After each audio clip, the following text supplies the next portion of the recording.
نحمدہ ونصلی ونسلم علی رسولہ الکریم بسم اللہ الرحمن الرحیم۔ السلام علیکم ورحمۃ اللہ۔ امید کرتا ہوں آپ خیریت سے ہوں گے۔ رجب کے چاند کو دیکھ کر جو عمل میں نے آپ سے پہلے بھی عرض کیا ہے، دوسرا وظیفہ ہمارا اپلوڈ ہوگا اور 2 وظائف رجب کے انشاءاللہ اپلوڈ ہوں گے رجب کا چاند دیکھ کر۔ پھر اس کے بعد یکم رجب سے ڈیٹ وائز ہمارے وظائف اپلوڈ ہوں گے، رمضان کے اینڈ تک اور عید کے دن کے بھی ہمارے ڈیٹ وائز ہوں گے، اور عیسوی ڈیٹ بھی اور ہجری ڈیٹ بھی انشاءاللہ وظائف میں مینشن ہوگی۔ تو آپ روزانہ کا وظیفہ کریں، آپ کا بڑے سے بڑا مسئلہ انشاءاللہ بہت جلدی سالو ہوگا۔ تو رجب کا چاند دیکھ کر آج کا عمل ہے، آپ اس کو کسی مقصد حاجت کے لیے بھی کر سکتے ہیں، مال و دولت کاروبار کے لیے، اور رزق میں تنگی ہے، پریشانی ہے، کوئی مسئلہ ہے، شادی میں رکاوٹ ہے، یا کوئی بھی آپ کا مسئلہ ہے، اس کے لیے آپ اس عمل کو کر سکتے ہیں۔ اس عمل کی اجازت کے لیے آپ میرے چینل کو سبسکرائب فرما لیجئے، یہ شرط ہے ان لوگوں کے لیے جن کو سبسکرائب کرنا آتا ہے۔ جن کو سبسکرائب کرنا نہیں آتا ان کے لیے یہ شرط بھی نہیں ہے، اور اس کا مقصد آپ لوگوں کا تعلق اللہ رب العزت سے جوڑنا ہے کہ جو بات آپ کو یہاں سے ملے گی کہیں سے نہیں ملے گی۔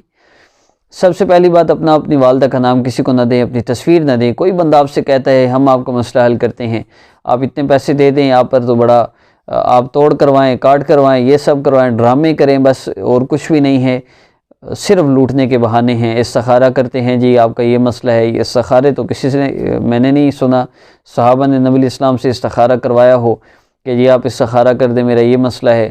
وہ تو نماز سے مسئلے حل کروا لیے کرتے تھے۔ اصل استخارہ جو سنت ہے وہ اللہ سے مشورہ ہے، اللہ سے مانگنا ہے۔ تو اللہ رب العزت عافیت والا معاملہ فرمائے، ان چیزوں سے محفوظ رہیں۔ اور آج کی ویڈیو میں آپ نے میرے ساتھ ذکر کرنا ہے، انشاءاللہ آپ کو اس سے سرور آئے گا، مزہ آئے گا انشاءاللہ۔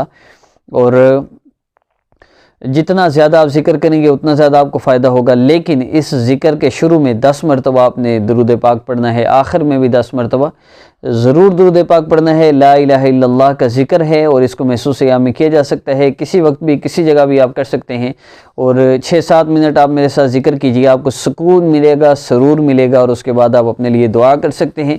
اور عمل کا آغاز تلاوت قرآن پاک سے کرتے ہیں، پھر ہم درود پاک پڑھیں گے، اس کے بعد ذکر ہوگا اور ویڈیو مکمل ہو جائے گی۔ آپ نے پھر ویڈیو مکمل ہونے کے بعد آرام سے، سکون سے، تسلی سے بیٹھ کر آپ نے دعا کرنی ہے اپنے لیے، اللہ رب العزت سے اپنے مسئلہ کے لیے، اور پھر آخر میں پھر 10 مرتبہ درود پاک پڑھنا ہے۔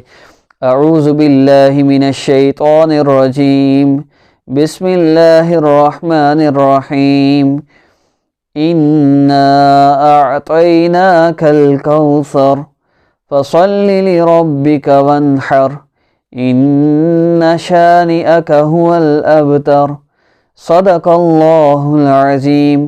اب درود شریف پڑھ لیجئے، آنکھوں کو بند کر کے سر کو جھکا کے آپ نے ذکر کرنا ہے، اللہ کو یوں پکارنا ہے جیسے بچہ اپنی ماں کو مصیبت، پریشانی، تکلیف میں پکارتا ہے۔ درود شریف پڑھ لیجئے 10 مرتبہ، صلی اللہ علیہ وسلم، صلی اللہ علیہ وآلہ وسلم، صلی اللہ علی سیدنا محمد، صلی اللہ علیہ وسلم۔ جن کو کوئی درود پاک نہ آتا ہو، صلی اللہ علیہ وسلم پڑھ سکتے ہیں، صلی اللہ علیہ وآلہ وسلم پڑھ سکتے ہیں، کیونکہ احادیث مبارکہ میں دونوں آئے ہیں۔ جو بھی پڑھیں گے انشاءاللہ آپ کو اجر بھی ملے گا، گناہ بھی معاف ہوتے جاتے ہیں، نیکیاں بھی لکھی جاتی ہیں، اور بہت زیادہ تاثیر رکھتے ہیں درود پاک کسی عمل کے کرنے میں۔ صلی اللہ علیہ وسلم، صلی اللہ علیہ وسلم، صلی اللہ علیہ وسلم، صلی اللہ علیہ وآلہ وسلم، صلی اللہ علیہ وآلہ وسلم، صلی اللہ علی سیدنا محمد، صلی اللہ علیہ وسلم۔ اب آئیے میرے ساتھ ذکر کیجئے، آنکھوں کو بند کر کے سر کو جھکا کے آپ نے لا الہ الا اللہ کا میرے ساتھ ذکر کرنا ہے۔ اور بس نیکسٹ رجب کی ویڈیو میں انشاءاللہ ملاقات ہوگی، اور نئے چاند کی انشاءاللہ میں کوشش کروں گا ویڈیو بناؤں۔ 2 ویڈیوز ہوں گی، آپ دونوں دیکھیے گا، دونوں عمل کیجیے گا، دونوں کے ملنے سے انشاءاللہ آپ کو بہت زیادہ فائدہ ہوگا۔ لا الہ الا اللہ، لا الہ الا اللہ، لا الہ الا اللہ، لا الہ الا اللہ، لا الہ الا اللہ، لا الہ الا اللہ، لا الہ الا اللہ، لا الہ الا اللہ، لا الہ الا اللہ، لا الہ الا اللہ، لا الہ الا اللہ، لا الہ الا اللہ،